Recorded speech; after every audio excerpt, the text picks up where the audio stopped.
Hello everyone, I'm Haochen Gong from Zhou University. I'm glad to introduce our work harness, transparent line with protection of vehicle control on untrusted Android Automotive Operating System. So today, modern in-vehicle infotainment systems become more feature-rich, and one of the most popular AAOS systems is the Android Automotive Operating System. AAOS has rich functionalities such as touchscreen voice assistance, wireless connectivity, and it supports third-party apps and vehicle control. But however, these features also incur security risks. On the one hand, Android's rich functionality and complexity expand attack surface and blow the TCB. On the other hand, to support vehicle control, IVIs are often connected to several electronic units through the in-vehicle network. So once the IVI system is compromised, the attacker can take full control of the vehicle. For example, the attacker can control door locks, windows, seats, and even gear shift and parking brake, causing property damage and physical harm. Before introducing our solution, let's first look at how AAOS implements vehicle control. So overall, the process can be divided into three stages. The first is the HMI stage, where user interacts with car apps via the touchscreen. The second is the processing stage, where the car apps calls the car APIs exposed by the car service. The second stage is the output stage, where the vehicle communicates with ECUs to perform vehicle control.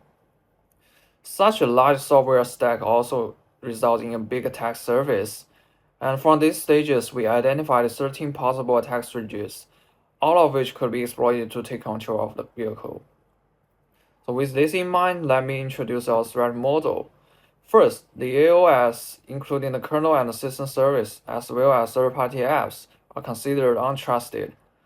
We assume the hardware, the hypervisor, and the system card components are all trusted, as they are the fundamental components required for vehicle control. We further assume that the hypervisor can prevent DMA attacks, and the AAOS can boost security. Finally, to scope our work, we do not consider attacks against AI components or remote control, nor do we consider physical side channel or denial of service attacks. Now let's see how we address the problem. So our key observation is that AAOS explicitly defines secure critical car interfaces through the protection level attribute in its permission system. These interfaces are only accessible to trusted system components such as system car apps and services, and this gives us a clear secure boundary. So our basic idea is to isolate the trusted car components inside the boundary, protect their interprocess and IVN communications, and restrict external access to their interfaces. We summarize our design goals into three aspects. First, our security goal is to ensure that the attacker cannot gain vehicle control through any software outside the isolation domain. This means that only the trusted components within the domain can control the car. Second, our efficiency goal is that our solution must be lightweight. Specifically, the performance overhead of our solution should be acceptable, and its impact on unprotected software should be negligible. Third, our usability goal is that our solution should be transparent to both user space software developers and end users. It must be easy to deploy without requiring complex adaptations, and it should ensure a seamless user experience. Now let's take a look at our approach, harness, which ensures that vehicle controls remain firmly in users' hands. Harness provide full chain protection from the human-machine interface to user space car components and the in-vehicle network. So again, our basic idea is to isolate trusted components and protect their communications and interfaces. Now the first question we need to answer is how to achieve isolation. We use hardware virtualization to create enclaves at a process granularity. As we design harness based on the ARM platform, we use the stage 2 paging to realize memory isolation from AAOS. And each enclave has its own intermediate physical address space, and all enclaves share a protected and customized exception vector table, allowing harness to intercept. The core of harness is the low visor, which is a hypervisor module for managing and protecting enclaves. When an enclave is running and an exception occurs, such as a page fault or syscall, it traps to our exception vector table, which then triggers a hypercall and enters the low visor. The low visor can handle some exceptions and will forward others to the guest kernel. After the kernel handles the exception, the load balancer checks the result and returns to the enclaves. To provide runtime support for enclaves, we introduce a kernel model that bridges the gap between enclaves and the kernel. We also introduce a library that allows unmodified Android components to run within enclaves, making our protection mechanism transparent to developers. The next question is which components should we isolate and protect? Based on the security critical interface defined by the AAOS, we identify a minimal protection domain, which includes system car apps, the car service, the VHL, and the hardware composer for secure display, and we create a new Ziqi to fork new enclaves. We use a whitelist to describe the protection domain and verify this component's identities through signature-based authentication. For interface protection, we use encrypted channels to protect IVN communications between VHL and ECUs. We also protect the API and HMI of enclaved components. To make harness work in practice, we had to overcome 3 challenges. The first challenge is that Android components heavily rely on shared memory, which conflicts with our isolation model. Typically, shared memory falls into 2 categories. The first is implicit sharing. This refers to non-writable or copy-on-write memory, such as libraries. For these kinds of memory, we can enforce write protection and copy-on-write via the load balancer. The second is explicit sharing, and this happens when processes intentionally share memory through syscalls and IPC. For instance, a process can create a buffer, pass its handle or FT to another process via IPC, and both of them can map the buffer as shared. Examples in Android include content provider and graphic buffer. To enable secure memory sharing between enclaves, harness must first identify which memory region can be shared. We introduce the sharing-aware memory monitor as the load balancer module. It enables on enclaves syscall for memory management and record their intents on memory mapping and sharing. For example, when an enclave opens a resource, such as a file or a buffer, we record its information such as its attributes and its FD or handle. And when the enclave maps the resource to its address space, we record its intents on maps such as the virtual address to map and the permission to set. Then, to achieve secure memory sharing, we use ownership-based access control. Specifically, harness assigns a token to every resource that is mapped by enclaves. Enclaves that hold the corresponding token are granted access to that resource. When the owner enclave opens or creates a resource, harness allocates a token to it. And if the owner enclave attempts to share the resource via IPC, the load balancer passes the token to the target enclave, so it can map and access the same resource. Additionally, harness maintains metadata for each isolated physical page to record the associated resource. This prevents attackers from maliciously remapping the physical memory. The second challenge is that binder IPC is complex and performance sensitive. Unlike traditional Linux IPC, binder has a much more complex software stack. Specifically, binder consists of a user space library and a kernel driver. The driver is responsible for copying data between processes and adjusting pointers inside for the target address space. This process requires access to the IPC data, making end-to-end encryption unsuitable. Furthermore, since we don't trust the kernel, letting it modify the data is unacceptable.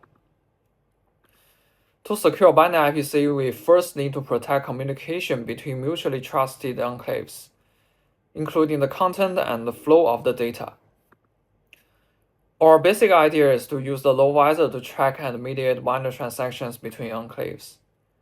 Binder uses a client-server model where the server provides services for the client to request. So we use 3 data structures to record necessary information to monitor this process. The first is the global service list, which records all the binder services registered by enclaves. The second is the binder reference map, which keeps track of binder services each enclave has acquired. The third is the work list, which tracks the current ongoing transactions. Using the first 2 data structures, we can determine the correct flow of IPC, and the work list enables harness to track each transaction's data and states. With the load balancer, we bypass the kernel to safely copy data and adjust pointers across enclaves. To ensure usability, we must allow enclaves to communicate with some components outside the domain, such as the system server. However, this introduced the risk that attackers could exploit malicious IPC to attack our enclaves, such as invoking sensitive interfaces or forging trusted services. To address this issue, we propose AIDL-based lightweight authentication for enclaves to authenticate each other during IPC.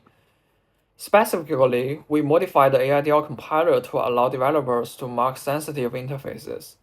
The compiler generates call gate for these interfaces, and when a communication starts, the client's call gate signals the low visor with a protection flag, indicating that the communication needs to be protected.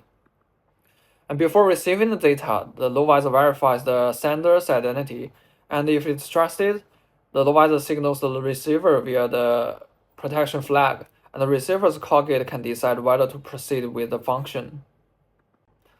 The third challenge is about how to protect the HMI transparently. We believe that transparency is a crucial property because many existing approaches impose usability and deployment burdens, and we aim to do better. So let's look at Android's HMI.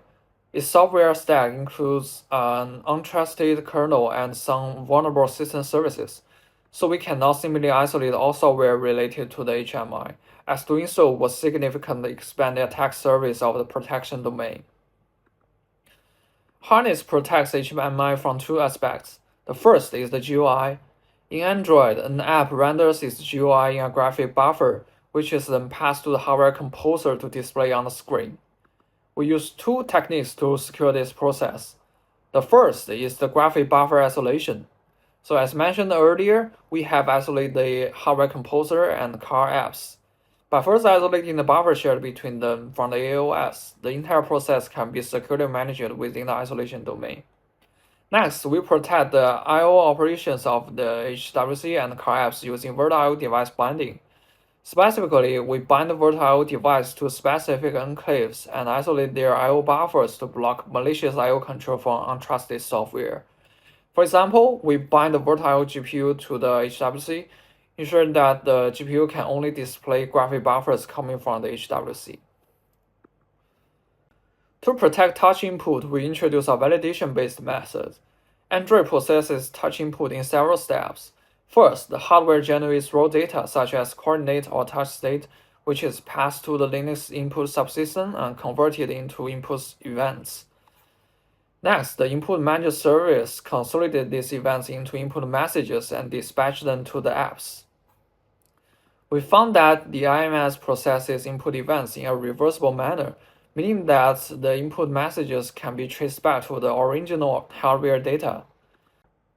So, we use the low visor to record the hardware data of touch inputs that targets or enclaved apps. When such an app receives input messages from the IMS, we reverse them back to original hardware data and compare it against the recorded data to verify consistency, and this prevents malicious touch input injection. We have implemented a harness prototype and evaluated on a Raspberry Pi 5. For the IVI system, we used Google Cuttlefish to launch a virtual machine, and our prototype consists of approximately 9.3 thousand lines of code. We then conducted secure analysis and evaluation. From a theoretical perspective, harness is designed to address the 13 attack strategies we outlined earlier, with specific features defining against each.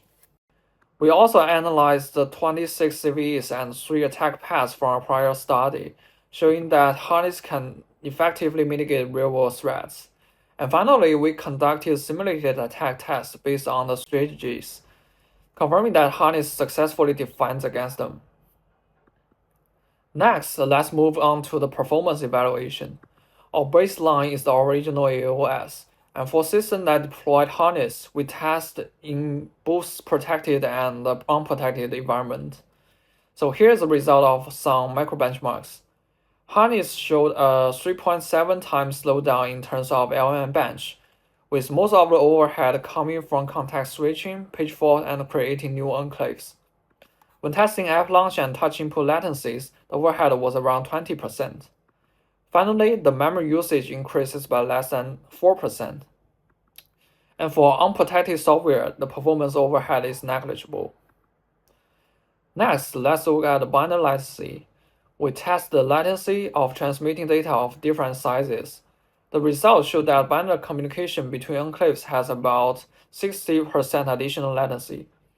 While this may seem significant, it is 4.5 times faster than commonly used encryption-based methods. And once again, overhead for unprotected software is negligible. The next evaluation focuses on the car API call latency, which is more representative of real-world scenarios. The results show an acceptable performance overhead of about 22%. Finally, we tested Geekbench both inside and outside enclaves. Inside the enclaves, the overhead for single-core and multi-core tests was 3.35% and 6.09% respectively. And in the unprotected environment, the overhead is still negligible. In summary, Harness leverages hardware virtualization to enclave and protect car components in AAOS. We provide full chain protection from the HMI to car components and the in-vehicle network. Despite the added protection, Harness introduces minimal protection overhead and resource consumption, with negligible impact on unprotected software. Additionally, there are no intrusive modifications to user space components, making Harness easy to deploy and ensuring a seamless user experience. Okay, thanks for listening. You can scan the QR code to get our artifacts.